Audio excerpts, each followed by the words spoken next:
As it has been established multiple times, there was no definitive firsthand evidence presented at the impeachment hearing. No new facts were introduced that weren't already entered into the record. That did not stop the theatrics in the Republicans, and it did not stop members of the committee from pretending they had evidence like that. Most notably, Florida Congressman Byron Donalds. Next slide, please. For my colleagues on the other side, we're going to start talking evidence now. Oh, this is a fun one. Ladies and gentlemen, this one is from 2018. This is about 4 months before Joe Biden launched his campaign for president of the United States, December 2018. The highlight is, this is a text message between Jim Biden and Hunter Biden. Hunter Biden was in a bad way, by the way. He was really strung out. He lost a bunch of money. He needed help. Jim Biden says, "This can work. You need a safe harbor. I can work with your father alone." It'll probably take several months and everybody can read the text. Now, again, none of that's actual evidence of an impeachable offense by President Joe Biden. But the real issue with that presentation is the congressman from Florida apparently brought in fabricated Photoshop slides of text messages as his supposed evidence, which eliminated the actual context and was incredibly deceptive.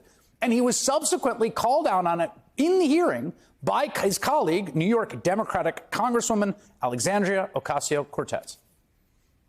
Earlier today, one of our colleagues, a gentleman from Florida, presented up on this screen something that appeared to be a screenshot of a text message containing or insinuating an explosive allegation. That screenshot of what appeared to be a text message was a fabricated image. It was a fabricated image. I don't know where it came from. I don't know if it was the staff of the committee, but it was not the actual direct screenshot from that phone.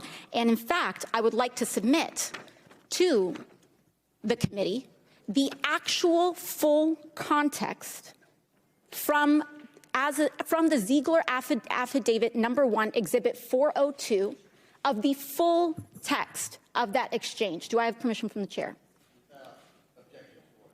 Importantly, what was brought out from that fabricated image excluded critical context that changed the underlying meaning and allegation that was presented up on that screen by this committee and by members of this committee. Congresswoman Alexandria Ocasio-Cortez is the number 2 Democrat on the Oversight Committee, and she joins me now. It's good to have you there, Congresswoman. This was a really striking moment. There was a much larger part of the text that sort of altered what that conversation about getting a job was really about. How did you catch that, and what does it say that that's the evidence they're using in their first impeachment inquiry?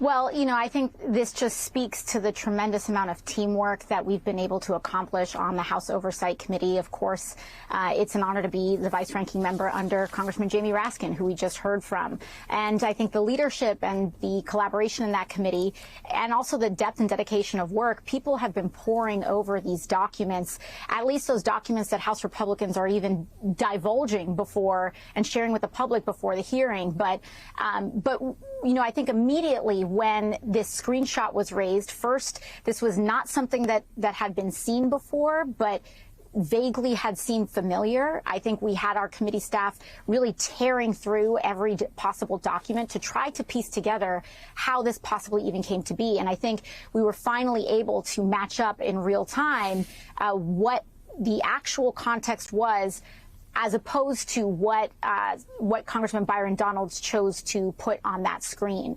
And it really cannot be understated how deceptive that was, to take critical messages out of context, to tear apart the context that they're in, and then to Photoshop a text message bubble to make it look like it's reconstructed back on a phone. And this is supposed to be the Republican case for impeachment? I mean, at this point, we should be investigating the investigation for the ethical conduct that is happening on the Republican side of the aisle. And I think, frankly, the Republican Party knew that this was cooked and done from the beginning. Their star witnesses that they called in today said in their opening statements that there is not evidence to support articles of impeachment against the President of the United States. And so this was done from the start. I am quite not really sure why they decided to embarrass themselves in this manner today.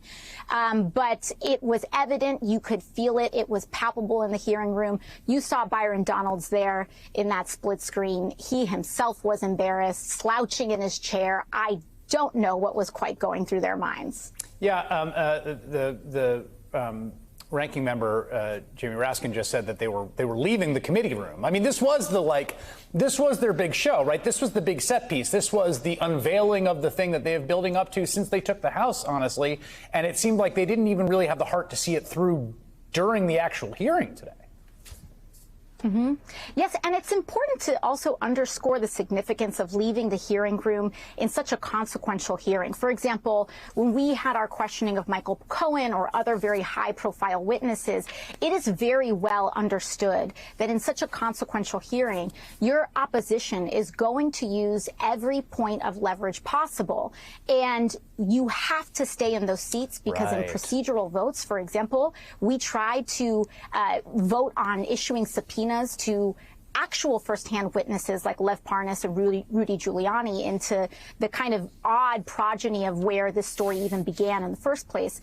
And we were winning those votes. They had to scramble and call back members and delay. And so you really, in consequential hearings, it is hearing 101 that all members need to be in their seats to prepare for any affront from the opposition.